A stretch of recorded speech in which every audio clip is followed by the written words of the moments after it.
ahí, ¿eh? Muy bien, ahí estamos, grabando, ¿ah? Cuéntenme, ¿dónde quedamos, por favor, para retomar? A ver.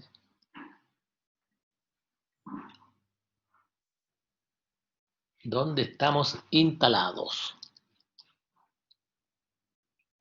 en la materia?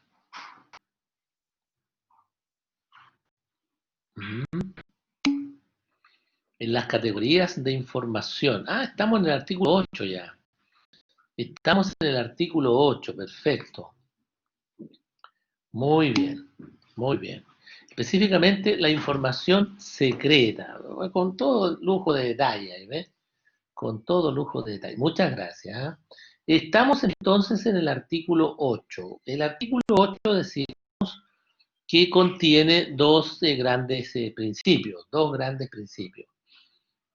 Por un lado, el principio de probidad y en segundo lugar, el principio de la transparencia o del acceso a la información pública.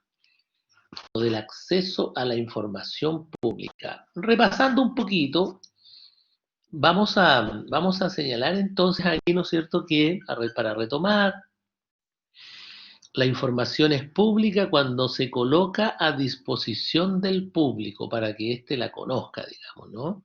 Con independencia de si el público conoce o no la información.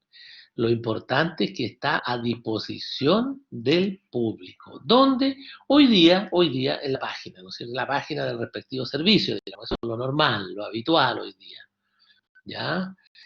Otro punto importante ahí es señalar que la información puede ser pública, esa es una categoría, puede ser reservada o puede ser secreta, digamos, puede ser secreta. Pública, ya dijimos, cuando se coloca a disposición del público, en independencia de que el público la conozca o no, pero está a disposición del público. Reservada cuando la conocen el titular, el dueño de la información y también, naturalmente, el funcionario o los funcionarios que en razón de sus cargos, eh, tienen acceso a la información. Tienen acceso a la información, ¿ya? Ahora, la información también puede estar, ¿no es cierto?, en calidad de secreta, digamos, secreta, ¿no? Secreta, bueno. Secreta es aquella información que manejan es aquella información que manejan, ¿no es cierto?, los servicios de inteligencia, por ejemplo, las Fuerzas Armadas, ¿no es cierto?, las Fuerzas de Orden y de Seguridad, en fin, Presidente de la República, maneja información secreta, los ministros de Estado, sobre todo ministros del Interior, ministros de Relaciones Exteriores, por ejemplo, de Defensa, en fin. ¿Ya? Información secreta. Esos son los estados en los que se puede encontrar la información, la información. Ahora, ¿quién determina? ¿Quién determina cuándo la información ha de ser secreta, ha de ser pública o reservada? Eso queda entregado ¿no es cierto?, al legislador. La ley es la que señala cuándo la información es reservada, cuándo es secreta, cuándo es reservada o secreta, que son las situaciones excepcionales. ¿Eh? La regla general es que la información esté a disposición del público, digamos, de quien quiera obtener la información, ¿no es cierto? Ahora, el legislador. Ahí hay que tener también en cuenta de que el legislador le da mucha importancia al hecho de que la información reservada o secreta no sea abundante.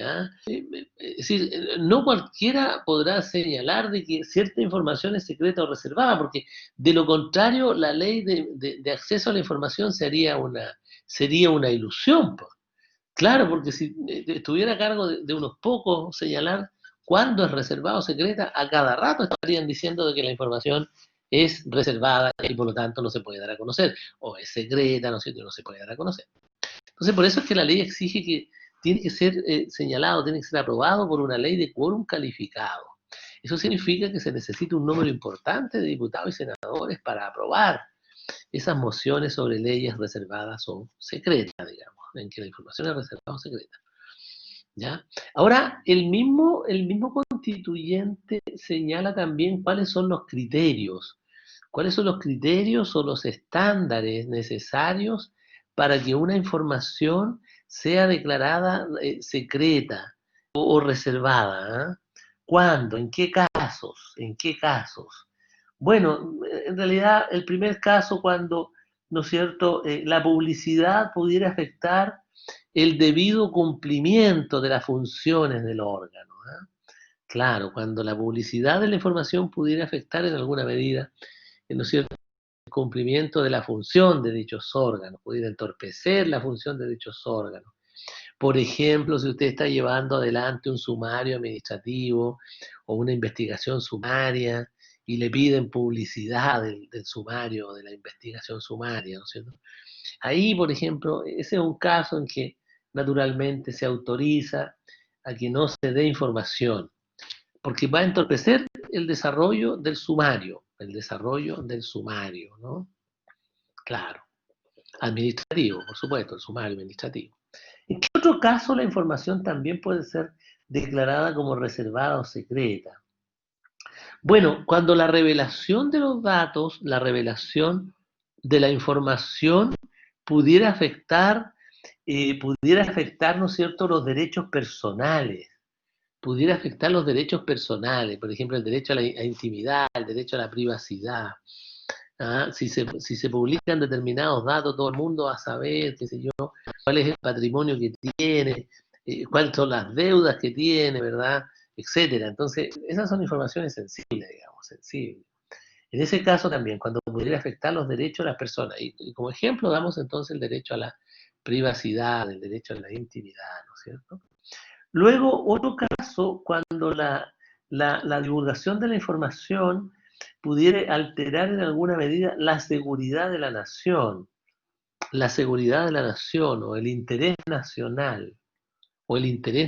Esos casos también entonces se puede declarar por el legislador en una ley de quórum calificado, se puede declarar que dicha información es reservada o secreta. Es reservada o secreta, digamos. Esos son los casos entonces.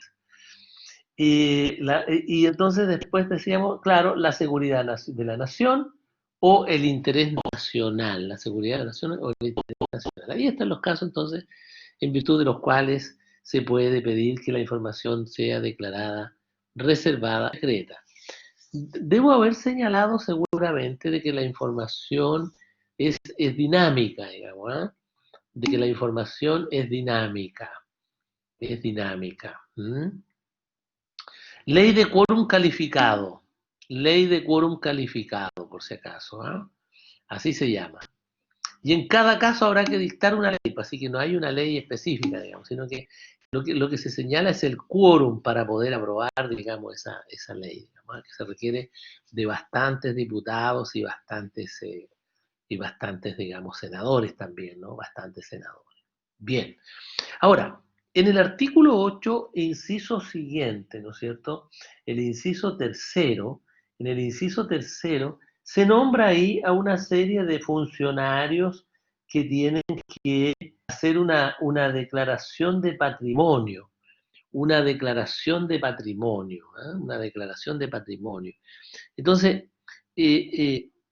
esta declaración de intereses y de patrimonio precisamente guarda relación directa con el principio de probidad y de transparencia, fíjese. ¿Ya? Esta obligación, ¿no es cierto? Esta obligación de declarar el patrimonio, insisto, guarda relación directa con la transparencia, la probidad y la transparencia. Guarda relación directa, directa. ¿Eso qué significa? Significa que el funcionario, cuando ingresa a la función pública, cuando ingresa al servicio público, dentro de los 30 días siguientes, desde que asume el cargo oficialmente, desde 30 días siguientes desde que asume el cargo oficialmente, tiene que concurrir a una notaría, para hacer una declaración formal, una declaración jurada de sus bienes, de sus bienes.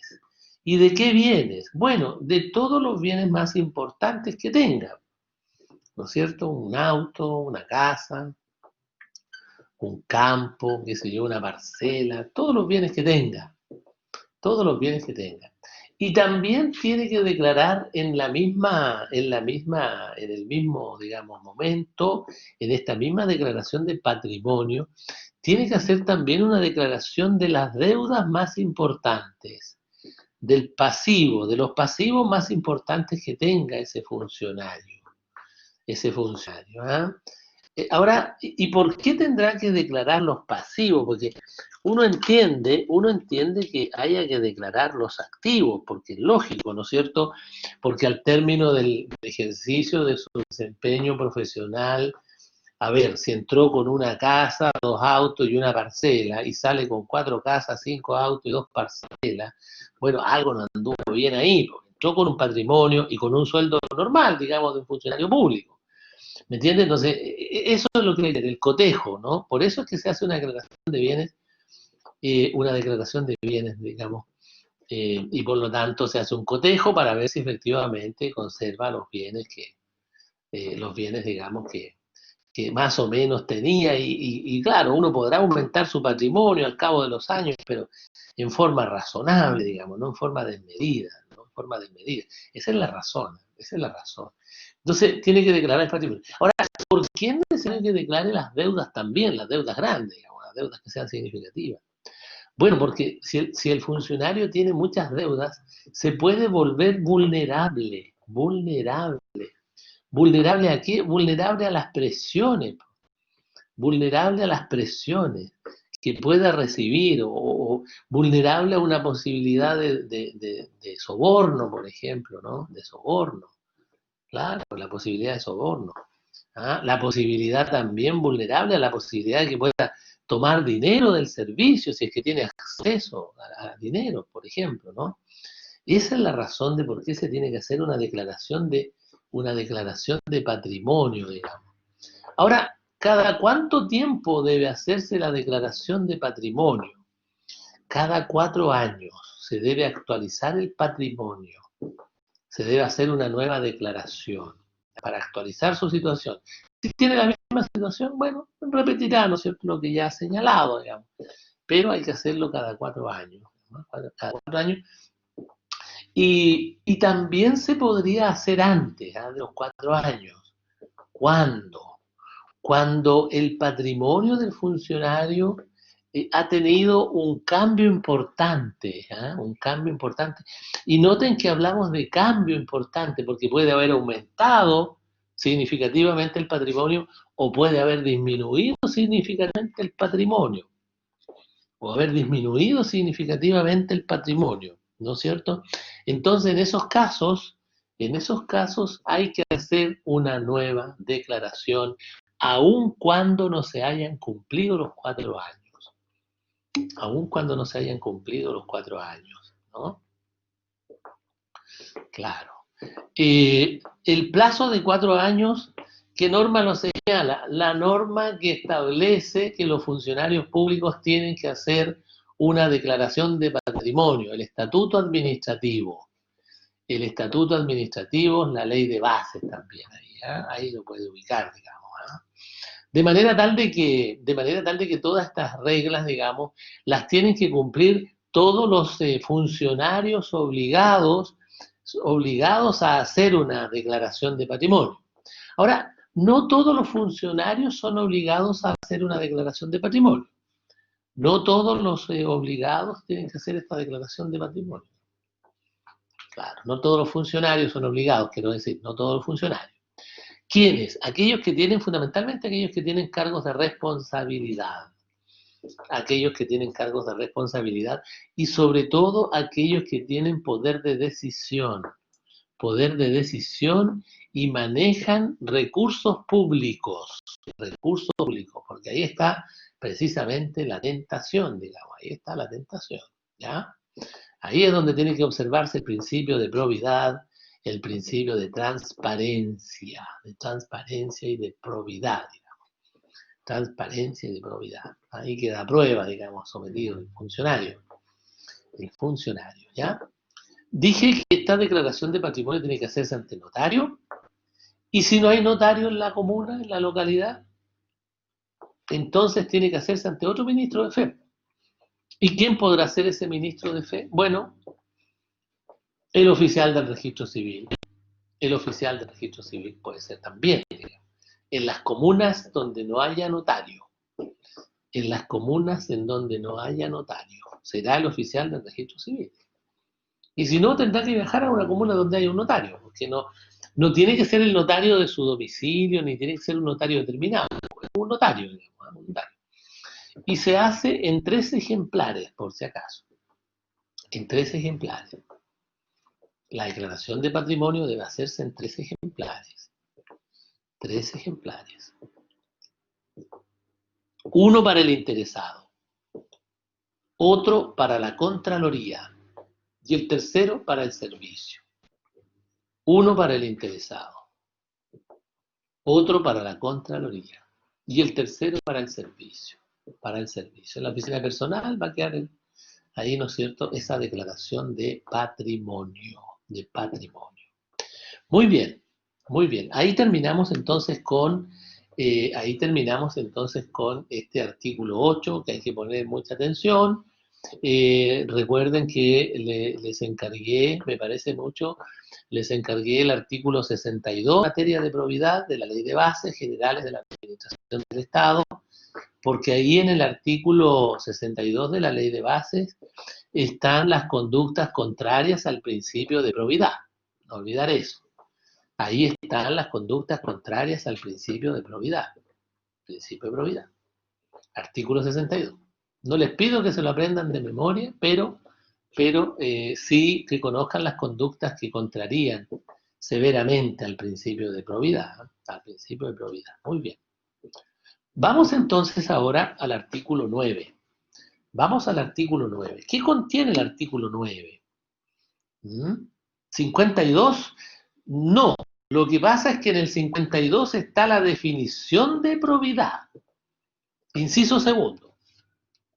¿Ya?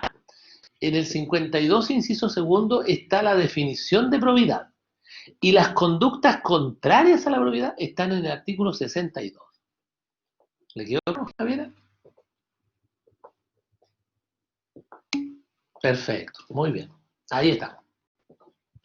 Bien clarito, ¿eh? Porque fíjese que en Derecho nosotros a los estudiantes, obviamente, preguntamos artículos, porque yo puede que, por ejemplo, en un momento determinado, a ver, veamos la probidad, ¿dónde está regulada? ¿Cuáles son los artículos que regulan la probidad? Entonces usted me tendrá que decir artículo 8, inciso primero, ya, ¿y dónde más?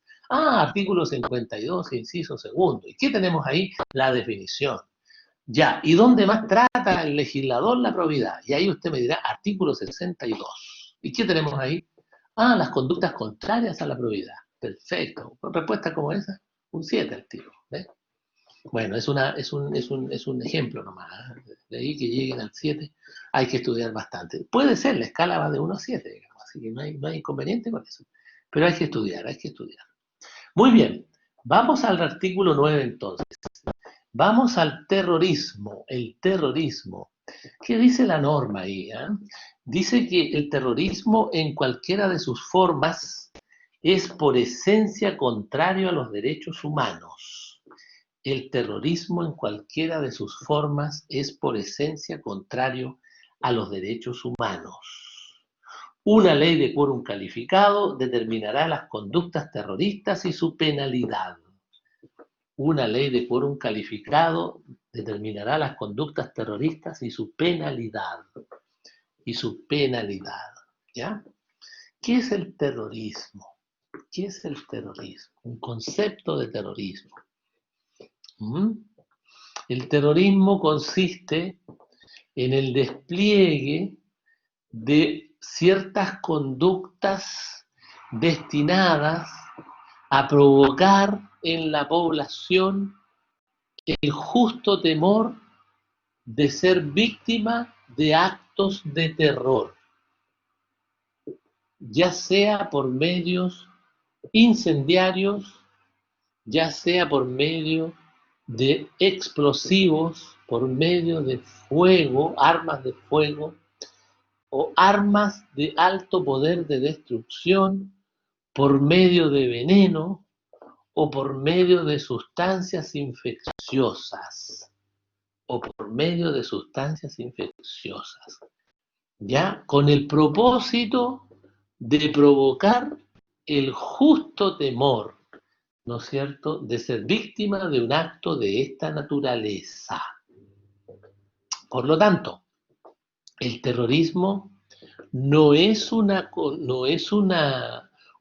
actuación espontánea, al contrario, los actos terroristas son planificados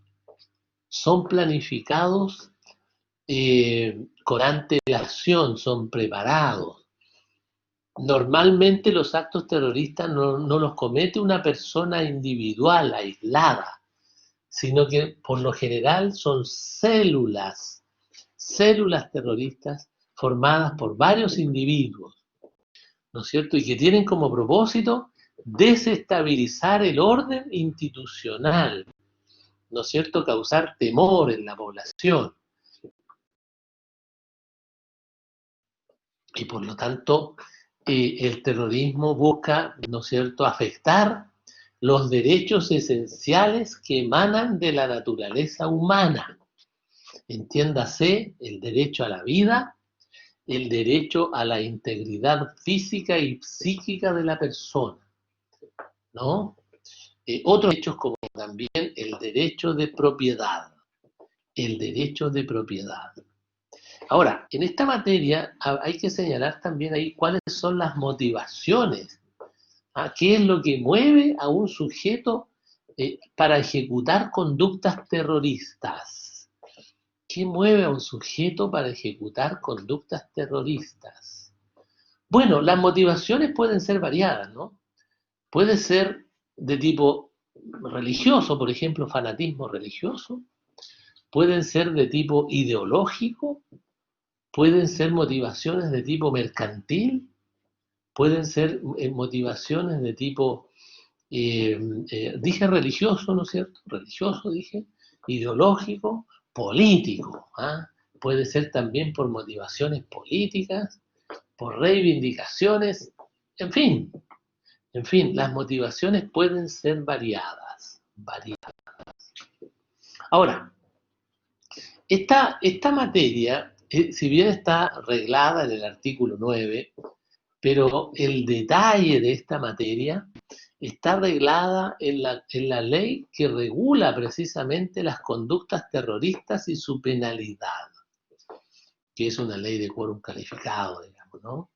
Claro, es una ley de quórum calificado la que clasifica o califica, digamos, y describe y reglamenta estas conductas terroristas, de manera que la Constitución lo que contiene aquí es una declaración, ¿no? Una declaración, ¿no es cierto?, escueta, genérica, digamos, pero el detalle está en esa norma, en esa ley, ¿ah? Que se estudiará en derecho penal, digamos, a lo mejor lo mencionarán y verán algunos artículos seguramente, ¿ah? Seguramente. Esa ley es la 18.314, por si acaso, si a alguien le interesa el número, digamos, para buscarla, ¿no es cierto? La 18.314. Esa es la ley que regula estas conductas. Ahora, siguiendo con el análisis del artículo 9, en este artículo se señalan allí, ¿verdad?, cuáles son las consecuencias para el sujeto que ejecuta conductas terroristas. ¿Cuáles son las consecuencias? ¿Ah? Es decir, ¿qué sanciones tiene aquel que lleva adelante conductas terroristas? Y el constituyente establece una serie de impedimentos ahí, ¿eh?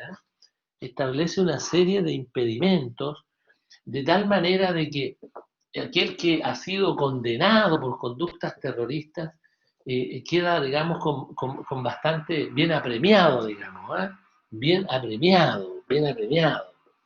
¿Ya? ¿Qué le ocurre a los responsables de conductas terroristas? Quedan inhabilitados. Por de pronto, la primera sanción es quedar inhabilitados por el término de 15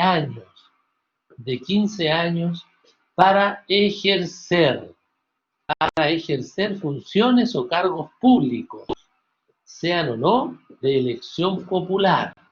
Primera cosa, no pueden presentarse a candidatos en ninguna elección popular. No pueden desempeñar cargos de director o rector de establecimientos de educación.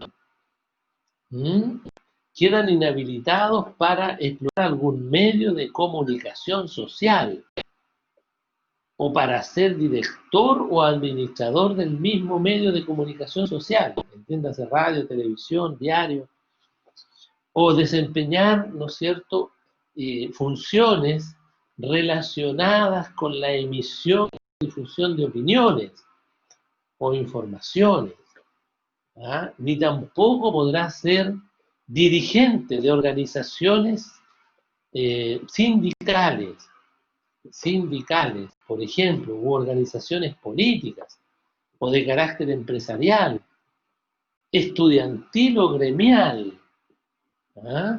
Durante dicho plazo, digamos, durante el plazo de 15 años.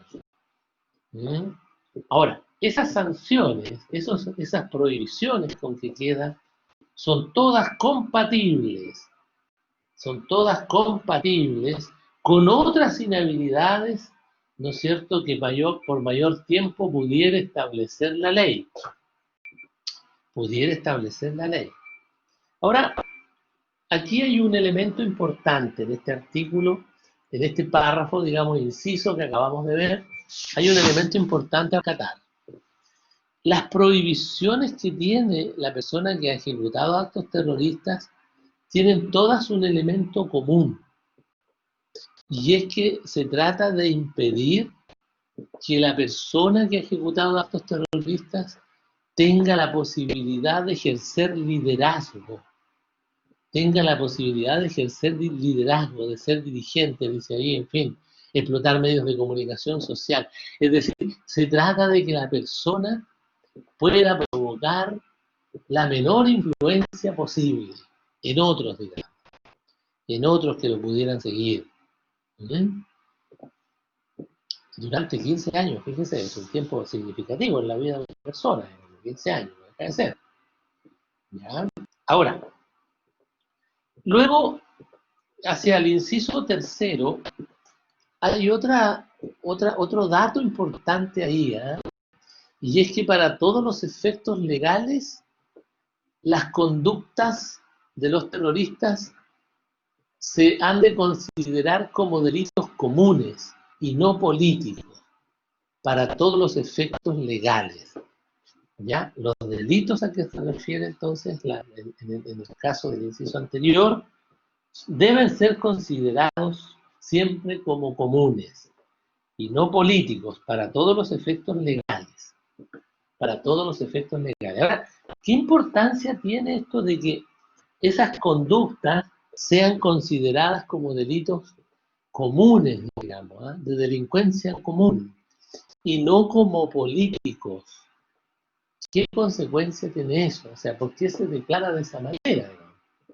Bueno, la razón es que si esas conductas son declaradas como delitos de carácter político, entonces la persona podría, para no cumplir la pena, cuando ha sido, ¿no es cierto?, digamos, procesado por la justicia en Chile, para no cumplir la pena, si acaso ha sido condenado, pudiera escapar al extranjero, antes de ser juzgado incluso, pudiera escapar al extranjero. Y entonces, si esas conductas se calificaran como delitos políticos, esta persona que cometió estos hechos podría hacerse en el extranjero en calidad de refugiado político. Fíjense. Y por lo tanto, no se podría pedir la extradición para juzgarlo. No se le podría juzgar. Es delincuente común. Perdón, porque es delito político y por lo tanto merece tener asilo, digamos, claro. Como es un delito de carácter político, merece el asilo. No es delincuente común. No es delincuente común. ¿Se fija? Entonces podría buscar refugio. Para evitar eso es que la misma Constitución dice, mire, y todas estas conductas van a ser consideradas como delitos comunes, o sea, es un delincuente común. Y si son calificadas como delincuencia común, entonces en ese caso perfectamente se puede pedir la extradición para que sea sometido a proceso en Chile y juzgado conforme a las leyes chilenas. Conforme a las leyes chilenas. Conforme a las leyes chilenas. ¿Se fija? Eso. Esa es la importancia que tienen esas expresiones ahí. Eso es estudiar derecho. ¿Se fija usted? Usted lee una frase y de esa frase salen párrafos y pueden salir libros también. ¿Eh? Claro, ¿y eso quién lo interpreta? Bueno, un abogado. ¿Ya? Y para ser abogado hay que estar en clase. Estar en clase. Así que cualquier duda, cualquier consulta en ese sentido, no se priven de hacerla porque estas materias no las vuelven a ver después, sino en el examen de grado. Usted dirá, pero estamos en segundo, qué sé yo, el examen de grado queda mucho. Oye, esto pasa muy rápido, el tiempo pasa muy rápido. Y lo que bien se aprende, nunca se olvida. Así que por lo tanto vale la pena aprenderse bien la materia. ¿Ya? Luego, dice que no procederá a su respecto tampoco, ¿no es cierto?, el indulto particular, salvo para conmutar la pena de muerte por la de presidio perpetuo. Por la de presidio perpetuo. ¿Ah? Claro. Y no procederá respecto de ellos el indulto particular, salvo para conmutar la pena de muerte por la de presidio perpetuo. Por la de presidio perpetuo. ¿Qué significa eso? No procede el indulto particular. Eso significa que aquel que ha cometido, ha ejecutado conductas consideradas como terroristas, no pueden ser indultados por el presidente de la República. Por el presidente de la República. Y aquí vamos a hacer una distinción, pues esto se pregunta, esto es bien importante. Esto se pregunta. Primero, hay que determinar qué es el indulto. Mire, el indulto como concepto, el indulto es un beneficio que puede recibir una persona que ha sido condenada por la comisión de algún delito. ¿Ya? Eso es el beneficio que recibe una persona que haya sido condenada y que esté cumpliendo una pena, esté cumpliendo una sanción. ¿No es cierto? Ahora, ¿quién puede indultar? ¿Quién puede otorgar este beneficio? El presidente de la República. ¿Solo el presidente de la República? Solo el presidente de la República. Solo el presidente de la República. Lo importante es que entre los requisitos tiene que haber, como digo, una sentencia firme y ejecutoriada, es decir, una sentencia firme en última instancia y por lo tanto no procede a su respecto, ¿no es cierto?, recurso alguno, o habiendo procedido recurso, no se hicieron valer en tiempo y forma. No se hicieron valer en tiempo y forma. ¿Ya? El indulto particular, entonces, es un beneficio que otorga la ley, en el fondo, ¿no? ¿Y a quién le toca materializarlo? Sin embargo, al presidente de la República. Al presidente de la República. Eso es, presidente de la República. Ahora, ojo con esto. Ojo con esto. Existen dos clases de indulto. Está el indulto particular, que es el que otorga el presidente de la República, y aquí aprovecho de señalarles de inmediato que cuando lo otorga el presidente de la República, República, el acto administrativo que dicta se llama decreto supremo. Lo dicta mediante un decreto supremo que va firmado naturalmente por el presidente y también va firmado por el ministro de Justicia. Por el ministro de Justicia. Entonces, el indulto particular lo dicta el presidente de la República mediante un decreto supremo, que es un acto administrativo. Porque el presidente forma parte de la autoridad administrativa. Pero también está el indulto general. También el indulto general. Si el indulto general no lo otorga el presidente, lo otorga el Congreso. Y si lo otorga el Congreso, no lo otorga por decreto. Lo otorga por ley, porque el Congreso dicta leyes, no dicta decretos, supremo ni de ninguna especie. Dicta leyes, por lo tanto se aprueba por ley, el indulto general. El indulto general. ¿Producen el mismo efecto los dos? Sí, el mismo efecto. ¿Y cuál es el efecto que produce, que genera el indulto? ¿Cuál es el efecto que genera el indulto, sea particular o general? Bueno, conmuta la pena. Mutar significa cambiar, trocar, cambiar. Por lo tanto, conmuta la pena. Es decir, si el sujeto llevaba 3 años y fue condenado a 5 años, entonces los otros 2 años le quedan remitidos. No tiene que cumplirlo. Cumplió 3 y hasta ahí, entonces cumple su deuda con la sociedad. Conmutar significa eso. Cambió, cambió, ¿no es cierto?, la situación del sujeto porque de haber estado, ¿no es cierto?, encerrado, de haber estado prisionero, ahora era en el medio libre, digamos, ¿ya? Mutó la prisión por libertad, ¿ya? ¿Cuál es el propósito, el efecto del indulto? Entonces es, ¿no es cierto?, perdonarle el saldo de cumplimiento, digamos, de la condena. Lo importante es que para otorgar el indulto tiene que haberse dictado una sentencia firme y ejecutoriada. Firme y ejecutoriada. Ahora, ojo con esto. El indulto, si bien permite que el sujeto quede liberado y se haga de cuenta como que los 2 años que le quedaban, en el ejemplo, los 2 años que le quedaban es como si los hubiera cumplido, por lo tanto queda saldada su deuda con la sociedad. Sin embargo, hay algo que el indulto no otorga. El indulto no borra los antecedentes del condenado. Va a quedar allí con ese antecedente de haber sido condenado. Pero usted dirá, bueno, es lo menos, porque en realidad, ¿no es cierto?, quedó en el medio libre, en fin, todas las ventajas que eso significa. ¿Qué importa que haya quedado registrado ahí aquello, digamos? Alguna vez cometió un delito, bueno, ¿no? Pero tiene importancia jurídica. Tiene importancia jurídica porque supongamos que el sujeto vuelve a cometer otro delito. Vuelve a cometer otro delito.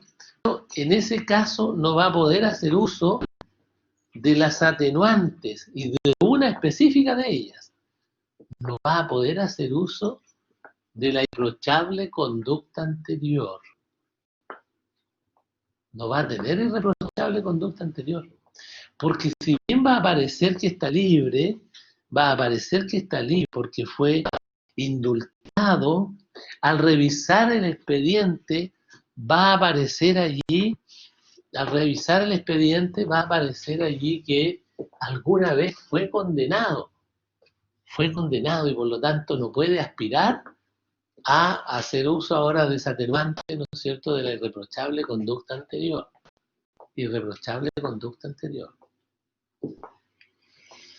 Bien, en los dos casos producen los mismos efectos, ¿eh? Se borra digamos, se hace de cuenta de que la sanción se cumplió completa, pero no borra los antecedentes en este caso del indultado, digamos, del favorecido, del indultado. En los dos casos, indulto particular e indulto general, ocurre el mismo efecto. Ahora, ojo con esto. Si nosotros decimos indulto particular, más probable es que pensemos de que se trata de otorgar este beneficio a una sola persona, individualmente, digamos, a una persona. Se otorgó indulto particular, se lo otorgó a una persona. Lo cierto es que en el indulto particular se podría otorgar a varias personas a la vez, ¿eh? No tan solo a una persona, sino que a varias personas a la vez. Pero, y aquí viene el detalle, pero, aun cuando se otorgue al mismo tiempo, en el mismo día, a la misma hora, el indulto a varias personas a la vez, sigue siendo un indulto particular, porque a cada uno se le otorga el indulto de acuerdo a sus propios méritos, de acuerdo a sus propios méritos. Por lo tanto, dictan, supongan ustedes, 5 indultados de una vez. Bueno, se tienen que dictar 5 decretos supremos que otorgan ese indulto particular. Así es que el indulto, no por el hecho de otorgarse al mismo tiempo a varios, se transforma en indulto general, no. No. Sigue siendo indulto particular porque es caso a caso. ¿Y cuándo se otorga indulto general por el legislador, por el Congreso en este caso entonces? Bueno, normalmente los indultos generales guardan relación con delitos políticos, con la atribución de delitos políticos. Por lo tanto, ahí pueden ser 20, 30, 40, en fin, lo que sea. Y entonces se les juzga por la misma causa. Esa es la diferencia. En el indulto particular, cada uno fue indultado en su mérito, pero cada uno tenía un delito distinto, digamos. Y podían coincidir en algunos, pero eso no es lo relevante. Claro, acá en el caso del indulto general, en cambio, todos han sido condenados por el mismo delito, por la misma causa, por el mismo delito. Y entonces ese indulto sí se otorga por ley, lo otorga el Congreso. Así que pocas veces hay indultos generales, porque para que el legislador se reúna, ¿no es cierto?, y pueda votar un indulto, es difícil, cuesta eso, cuesta. Esos son los indultos generales. Ahora, una persona, gozar de un indulto general? Normalmente son varios, digamos, por las mismas causales. Pero ¿podría haber el indulto para una persona y que sea de carácter general? Claro, no hay inconveniente. Claro, porque si es de aquellas causas, es de aquellas materias en que el indulto solo puede otorgar el Congreso, aunque sea una persona, va a tener indulto general de todas maneras. Y allá, en el contrario, cuando hablamos del indulto particular, aunque sean varias personas, igual sigue siendo particular. En los dos casos comparten todas las características, ¿eh? Las características son las mismas. Lo único que no comparten es la entidad u órgano que otorga el indulto. En un caso, el indulto general del Congreso, el indulto particular, ¿no es cierto?, el indulto particular el presidente de la República, digamos. Nadie más, presidente de la República. El presidente de la República cuando otorga el indulto, ¿tiene que consultarlo con el Congreso? La verdad es que no. Esta es una actuación absolutamente autónoma del presidente. No tiene que consultarle al Congreso, es absolutamente autónomo. Allá al revés, y cuando el Congreso otorga un indulto general a uno más condenado, digamos, y tiene que el proyecto enviarlo el presidente al Senado o a la Cámara, es decir, al Congreso, ¿no? Conversan sobre el particular, respuesta no, porque esa es una actuación soberana, del Congreso. Bueno, ahí está presente el principio de la autonomía de la voluntad. Ahí está presente el principio de la autonomía de la voluntad. ¿Se fija? El principio de la independencia de las funciones. El principio de la independencia de las funciones. ¿no? El presidente de la República no le consulta a nadie, ¿eh? Hace uso de su voluntad ahí, naturalmente, dentro de los marcos que establezca la ley, digamos, ¿eh? Dentro de los marcos que establezca la ley. No confundirlo con el principio de autonomía de la voluntad en el ámbito privado, que usted puede celebrar todo tipo de contratos, en fin, etcétera. No, no, no. Acá yo me refiero a la condición que tiene el presidente de poder dictar actos autónomos, lo que se llama la potestad reglamentaria autónoma.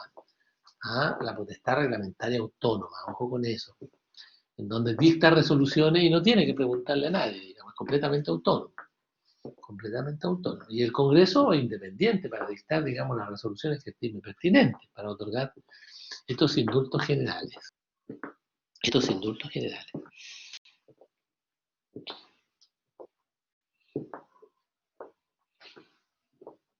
Bien. Aquí, aunque el artículo 9 no lo señale, nosotros tenemos que incluir aquí otra figura que se parece bastante al indulto, está muy al lado, como prima, digamos, del indulto, ¿eh? Muy al lado, muy parecida, pero son distintas, fíjense, son distintas. Seguramente alguna vez han oído hablar de la amnistía. La amnistía, la amnistía. ¿Qué es la amnistía? La amnistía también es un beneficio, ¿no? Parecido al indulto, también es un beneficio que se otorga a personas que han sido sancionadas, que han sido condenadas. La amnistía, claro. ¿Y quién otorga la amnistía? Aquí hay una diferencia porque el indulto lo podía otorgar el presidente y también el Congreso, ¿no es cierto? Indulto particular, indulto general. Pero acá no hay distinción, la amnistía es una sola y la otorga el Congreso por ley.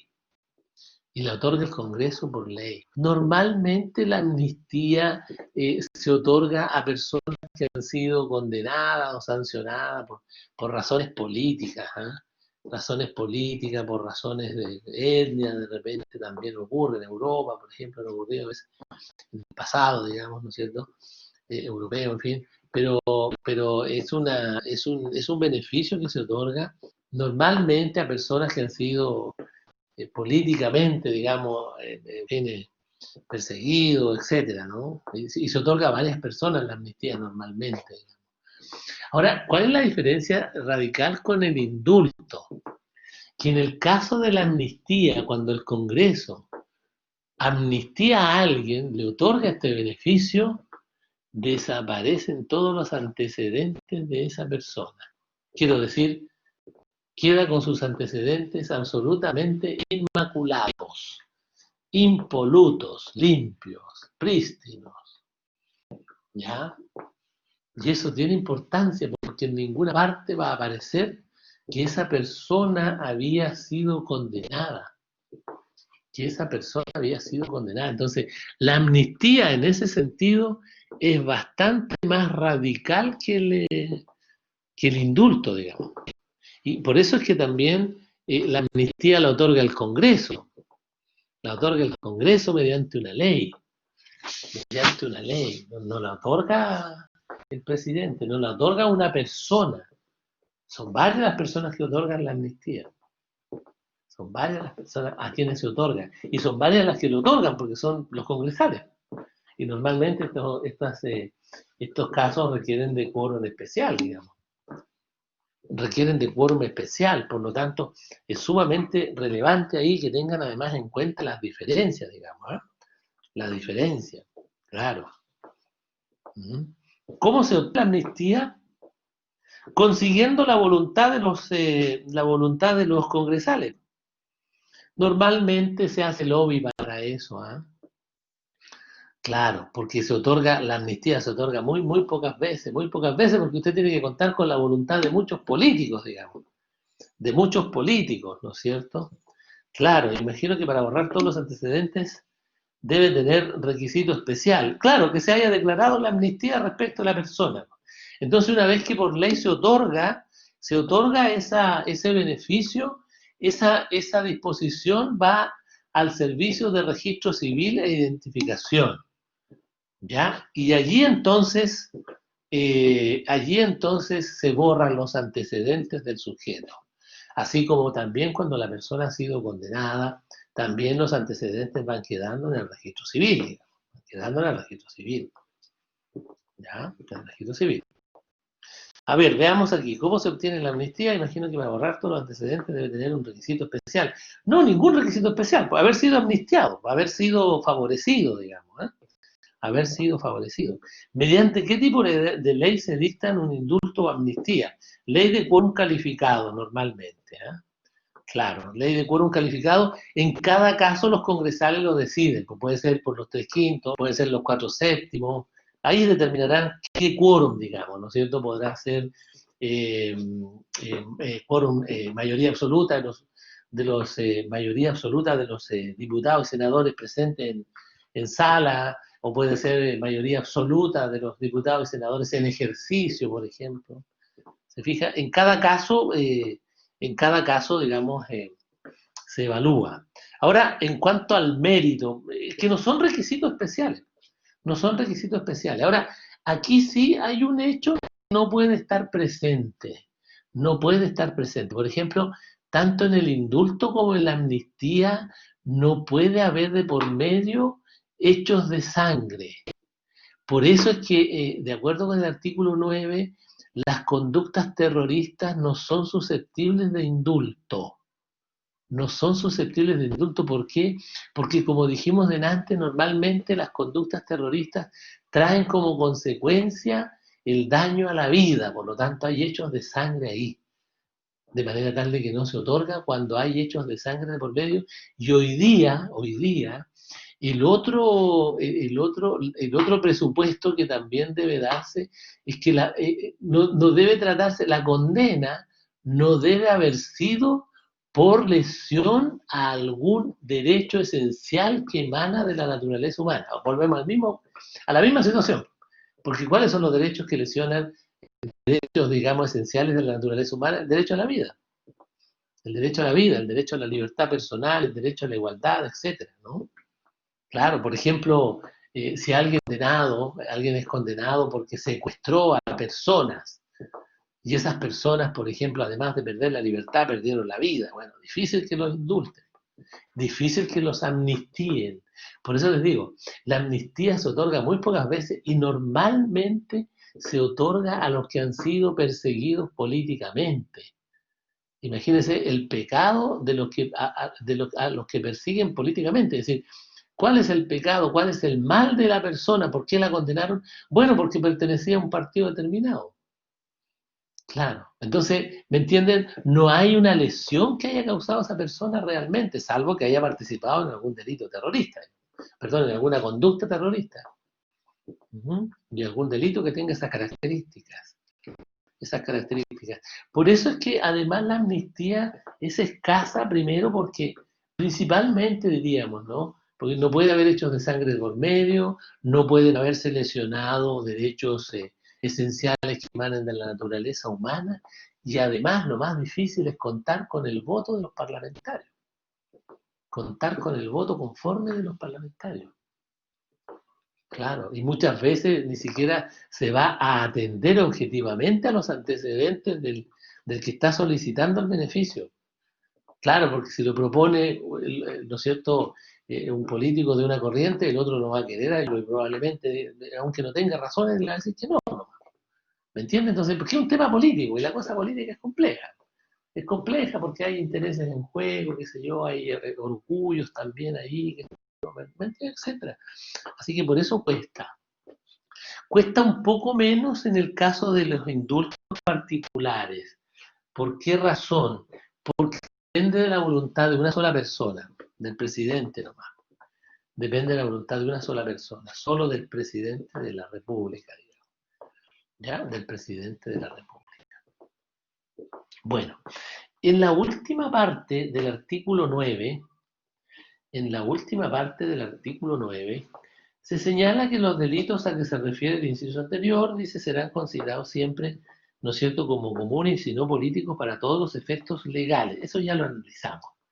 Pero luego dice, y no procederá respecto de ellos el indulto particular, salvo para conmutar la pena de muerte por la de presidio perpetuo. Salvo para conmutar la pena de muerte por la de presidio perpetuo. ¿Se fija? Entonces, primero, no pueden ser indultados. No procede a su respecto el indulto. Procede a su respecto el indulto.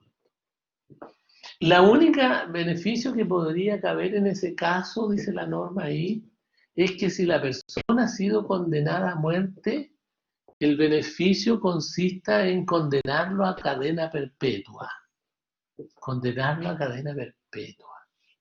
La cuestión es que hoy día en Chile, no hay conductas sancionadas con la pena de muerte. En tiempos de paz y en el ámbito civil, hago el alcance de inmediato. En tiempos de paz y en el ámbito civil, en tiempos de paz y en el ámbito civil, no hay conducta que se sancione con la pena de muerte. Cuando digo civil, no me refiero a las materias civiles, porque esto es penal, pero me refiero a la civilidad, digamos. ¿Por qué? Porque hay una excepción en Chile. La pena de muerte está vigente hoy día en materia de justicia militar. En materia de justicia militar, pero no para tiempos de paz, sino para tiempos de guerra, digamos. El Código de Justicia Militar contempla como sanción la pena de muerte en caso de traición a la patria durante una guerra. Durante una guerra. Entonces, por eso digo, en el caso de los civiles, los que no son militares, ¿no es cierto?, no visten uniforme, la pena de muerte en tiempos de paz no existe. No existe. Ni tampoco en tiempos de paz en la milicia, digamos. Tampoco. Solo existe hoy día en el Código de Justicia Militar, repito, para, ¿no es cierto?, los casos en estado, digamos, de estado de asamblea, diríamos, ¿no es cierto?, que ese es el estado de guerra, o sea, a ese estado de excepción se refiere, digamos. Y entonces, pero si tuviéramos alguna conducta que se sancione con la pena de muerte, entonces los que ejecutan actos terroristas podrían ser en lugar de, si fueron condenados a pena de muerte, bueno, cambiar la pena de muerte por presidio perpetuo. Esa sería la ventaja. La ventaja sería que no va a morir, ¿no es cierto?, digamos, a consecuencia de la sanción, digamos, sino que va a vivir, pero en el medio, digamos, de privado de libertad por el resto de su vida, digamos, por el resto de su vida. Siempre está la posibilidad ahí, ¿no es cierto?, de que pueda pedir algún tipo de beneficio, en fin, salida, con buena conducta. En fin, está la esperanza siempre ahí, naturalmente. Y cuando muere, en cambio, no hay nada, digamos, no hay nada. Nosotros cuando lleguemos allá al artículo 19, número 1, inciso tercero, ahí vamos a volver sobre el tema de la pena de muerte. De la pena de muerte, porque en Chile en realidad la pena de muerte no ha sido abolida, no ha sido abrogada, no ha sido sacada del ordenamiento jurídico. Y hoy día los congresales podrían perfectamente aprobar alguna conducta cuya sanción sea la pena de muerte. Porque en el artículo 19 está clarito ahí que dice que mediante una ley de quórum calificado se podrá entonces crear una figura, ¿no es cierto?, una conducta cuya sanción sea la pena de muerte. Entonces, ojo con eso, lo vamos a ver en detalle después cuando corresponda, pero ojo con eso, porque normalmente se dice, mira, en Chile la pena de muerte no existe. No, sí existe. Existe en el Código de Justicia Militar y también podría instituirse. Chile podría hacerlo, instituir la pena de muerte, perfectamente. Lo que no hay es una conducta, ¿no es cierto? Una conducta, la descripción de una conducta, lo que se conoce como el tipo, ¿no es cierto? No hay un tipo sancionado con la pena de muerte. Eso no existe en el ámbito civil y en tiempos de paz. Y en tiempos de paz. ¿Ya? No es que no tiene delito que la tipifique. No hay ley que tipifique una conducta, eso es. No hay una norma que tipifique una conducta y cuya sanción sea la pena de muerte. La pena de muerte. ¿Ya? Eso es. Eso es. Muy bien, muy bien. Ahora nos corresponde entonces pasar al capítulo 2. Estupendo ese capítulo 2 que tiene mucha información, digamos, tiene que manejar un abogado, un estudiante de derecho, porque ahí están todos los derechos y deberes, ¿no es cierto?, de un ciudadano, de un nacional, digamos. Así que ahí vamos a estudiar nacionalidad y ciudadanía en el capítulo 2 a partir de la próxima clase. Ya tenemos el capítulo 1, ¿no es cierto?, revisado, completo. Hay bastante materia ahí. Hay que aprenderse las normas, son estudiantes de derecho, tanto hay que aprenderse en las normas como corresponde. Y ya veremos más adelante cómo van a ser evaluados, digamos, evaluados. Así que, bueno, a ponerle empeño, a estudiar, no relajarse. Y entramos entonces en la próxima clase con el capítulo 2 de la nacionalidad y ciudadanía. Nacionalidad y ciudadanía. Muy bien, ¿alguna consulta hacia el cierre? ¿Ninguna consulta? ¿Todo bien? ¿Quedó todo claro? ¿Bien explicado entonces? ¿Está bien eso? Ya, muy bien. Bueno, nos estamos encontrando entonces la próxima semana, Dios mediante, que estén muy bien, que tengan un buen resto de tarde y de semana también. ¿Eh? Muy bien, estamos en contacto. Chao, chao.